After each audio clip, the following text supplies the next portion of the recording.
嗨，你好，我是 Gab。我想问你一个问题啊，有过炒股或者是炒币经历的朋友们，你有没有想过一个问题？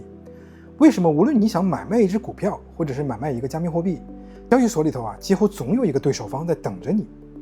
为什么价格的跳动是连续的，而不是断崖式的？是谁在背后啊，默默地维持了这一切的秩序？今天啊，我们就来揭秘这只市场的隐形之手——做市商。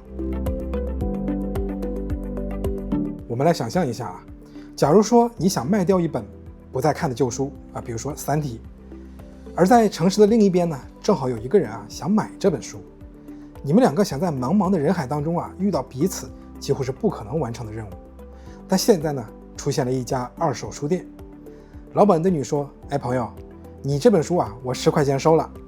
然后呢，他转身就对想买书的人说：“三体啊，现货一本，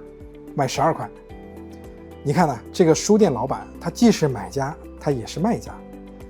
他并不关心《三体》未来会不会拍成电影然后升值，他只关心能不能收到书再卖出去，稳稳的赚了2块钱的差价。他用自己的柜台啊，为所有想买书和卖书的人提供了一个永远在线的交易地点。正是他的存在啊，让这个二手书市场流动了起来。书店老板呢，就是二手书市场的做市商。金融市场的做市商，他们究竟是怎么工作的呢？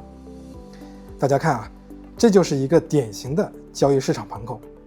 左边的买家呢，希望价格越低越好；右边的卖家们呢，则希望价格越高越好。而做市商呢，就是金融世界里边的润滑油，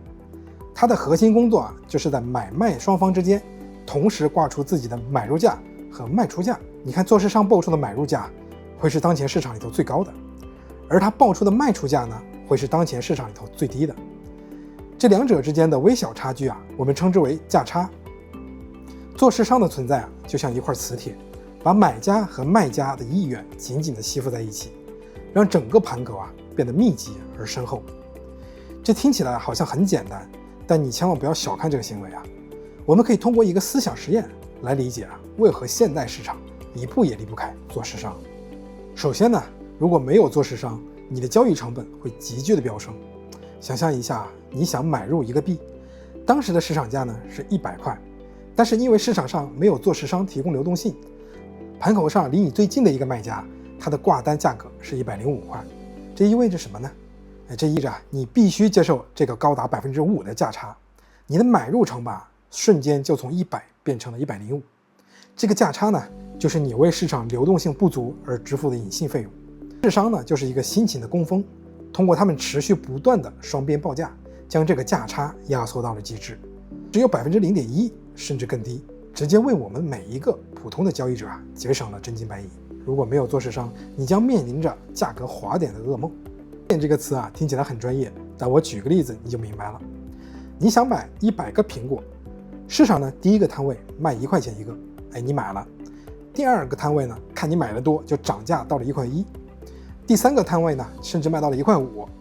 等你买完了100个苹果以后，你付出的平均价格啊，可能远远超过了你最初看到的那1块钱的成本。交易呢也是如此。当你进一笔大额买入的时候啊，如果盘口的深度不够，你的订单啊就像推土机一样，吃掉一层又一层的卖单，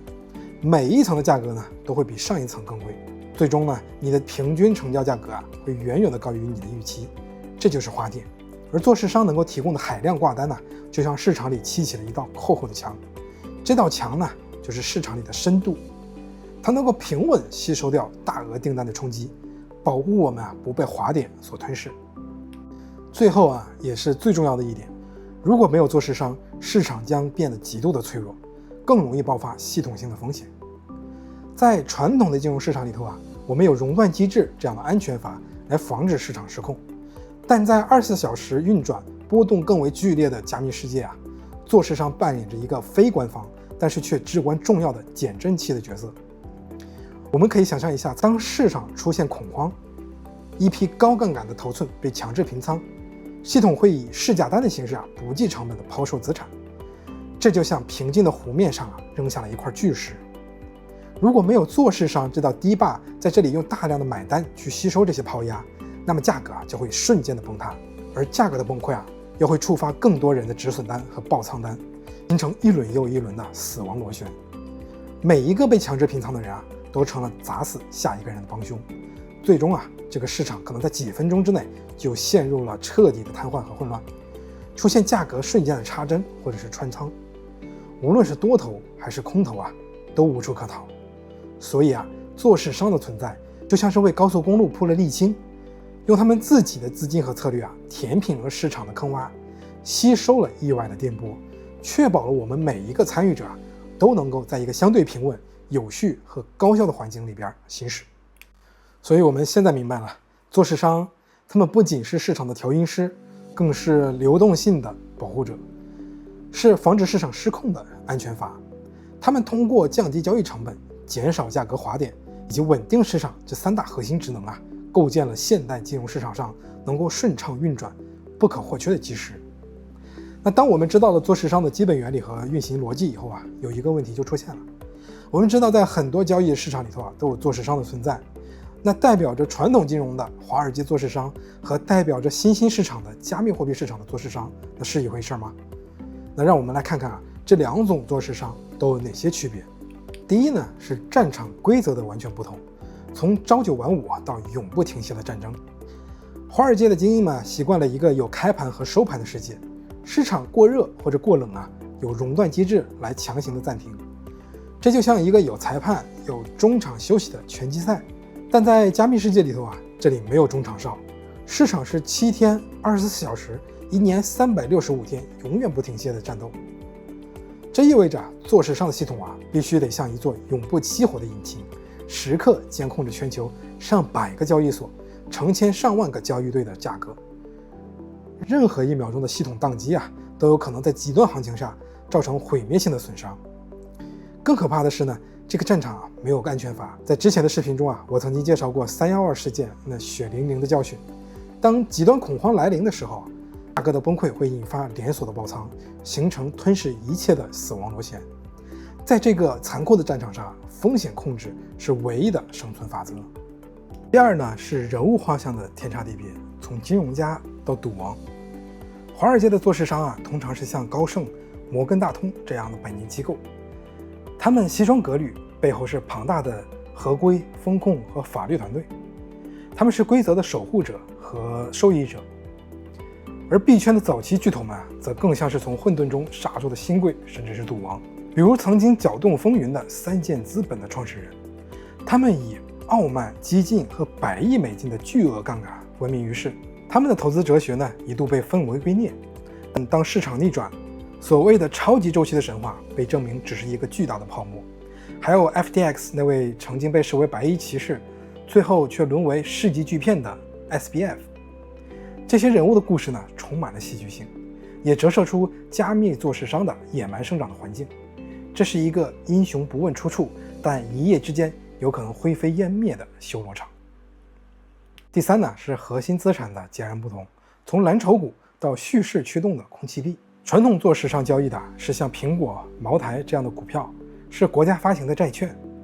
这些资产背后啊，有真实的盈利，有财报可以分析，它们的价值呢相对稳定。而币圈的做市商呢，面对的是什么呢？除了比特币、以太坊这样相对的蓝筹之外啊，更多的是每天都诞生的成千上万种的新兴数字资产。其中呢，很多项目都处于非常早期的阶段，他们甚至没有产品，唯一的价值支撑呢，就是所谓的叙事。很多项目依赖代币经济模型和社区激励来吸引眼球，用造富列车这样的词汇进行市场炒作啊，为这种高波动、高风险，甚至可能是空气的资产啊提供流动性，无疑呢就是在尖刀上跳舞。做市商不仅需要处理技术风险，更要应对项目方跑路、代币经济模型崩溃这种币圈独有的风险。第四呢，也就是最后一点啊，也是最核心的区别，在于盈利模式的创新，从赚取价差到玩转协议规则。传统做市商的核心利润来自于买卖报价之间的几个微小的价差，而在币圈呢，这个游戏变得复杂得多。这里的做市商啊，更像是精通规则的炼金术士。他们利用加密世界独特的金融工具啊，创造出了全新的盈利模式。这里呀，就必须要提一个天才的设计——资金费率套利，也叫期限套利。在之前的视频永续合约里头啊，我曾经详细的解释过资金费率套利这个方式。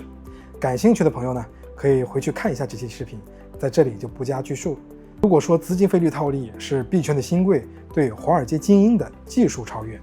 那么自动做市商 AMM 的诞生呢，则是一场方向的革命。头部的一些 DeFi 协议呢，用几行公开透明的代码，彻底颠覆了做市商这个行业。它不再需要一个机构化的团队去进行复杂的报价，而是建立了一个很简单的数学公式，创建了一个自动化的流动性池。它告诉世界呢，人人都可以成为做市商。你我这样的普通人啊，只要把自己的闲置资产放进在这个池子里头，也能为市场提供流动性，并且呢，按照比例分享这些交易手续费。这是一种源自区块链精神的彻底的去中心化的思想。它用算法呢取代了机构，